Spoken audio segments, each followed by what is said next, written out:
По-стар хора, аз съм Сивака. И аз съм Танака, а вие гледате Сивака и Танака шоу. Истинския влог за истински неща от живота.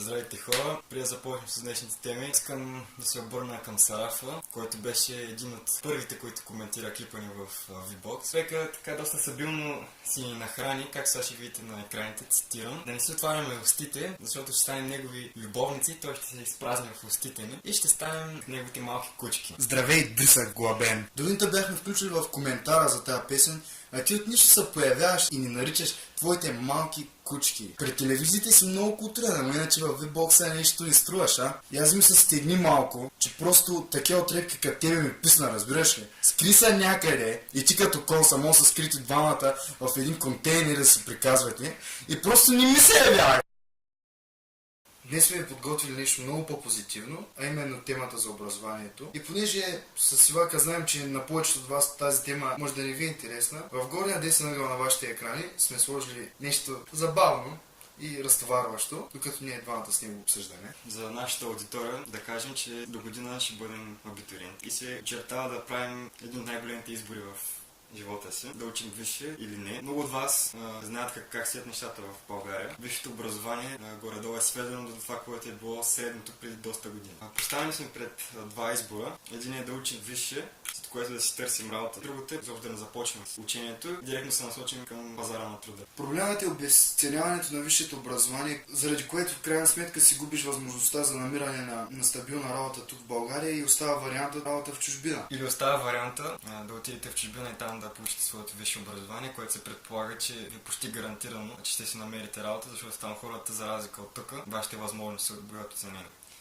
Огромният проблем, пред който сме поставени, след като завършим нашето средно образование, са парите.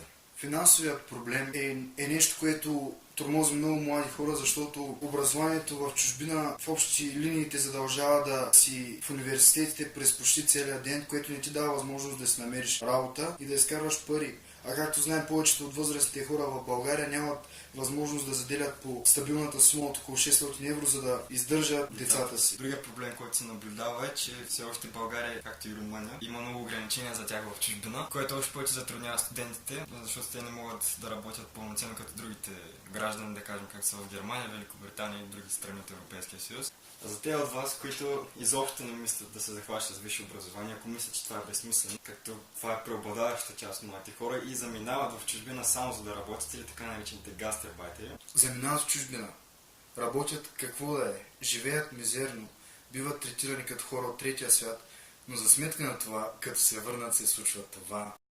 Wobble dee wobble wobble. I'm stacking my paper. My wallet look like a Bible. I got girlies half naked. That shit look like the grotto. How your waist anorexic and then your ass is colossal. Like whoop. Обзето всеки, който се върне от някоя страна и е напечелил, да кажем, около 5-10 бона, когато се върне, прави по същия начин, както сега видяхте. И когато свършат тези пари в алкохол, в храна и в някоя таратайка от 2000-та година. Не ви взимайте погрешно, въобще не си гадни с парите или тяхната стойност, обаче много хора, които се върнат от чужбина, правят точно това. Тая показност, която типично българска, когато се прибереш тук и да правиш тези неща, въобще не се харесва на никой.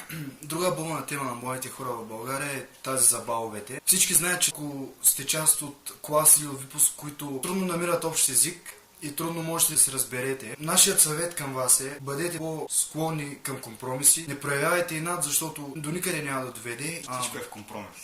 Бъдете бързи и експедитивни. Още в началото на учебната година потърсете абсолютно всички възможни оферти, защото особено в по-малките градове няма голям избор и всичко се напълва за отрицателно време. Друго нещо, което е свързано с баловете, е огромен проблем, са парите. Отново да стигаме до парите, да. Но от бъдещите абитуриенти се притесняват дали ще им стигнат парите да си купят нужните рокли, нужните обувки, колите, с които се показват, ресторантите, на които искат да отидат, курортите, където искат да отидат за вторите вечери и така нататък. Но става въпрос за самата обстановка на бала и за начина, по който тя трябва да бъде създадена. Знаем, че едно 80% от родителите в България не могат да си позволят супер луксозни неща. Но все пак тези пари ще бъдат извадени от някъде, било то спестени, заеми и така нататък.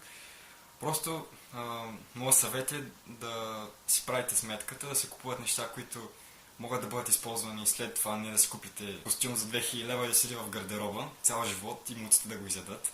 Цялото нещо е свързано с бала и самото изживяване. Да си съберете коса, да си прекарате яко, защото след това е много вероятно да не се съберете никога повече, както сте били до сега. Времената са такива, няма какво да се лъжим. Да, в този динамичен живот всичко се изменя толкова бързо, по същия начин ще забравите и коса. Това гледайте си го направите яко. И не мислете толкова за тези пари, парите се изкарват, се харчат. Днеска гледахме да ви занимаваме с нещо по-оптимистично настроено и да няма толкова хранене в наша страна. Не сме хранили никой като предишните ни герои от предното клипче. Ние не искаме да бъдем разбрани погрешно с това, което правим. Всъщност, нашата цел е да повдигаме теми важни за всички млади хора. Било то сериозни или не чак толкова. Можете да давате предложения отново в коментарите отдолу. Абонирайте се за нас, ако ви харесваме и ще се видим скоро. Сега чакаме ти коментара. Танака и Сивака, аут! Както знаете, много хора го правят много хората го правят с такъв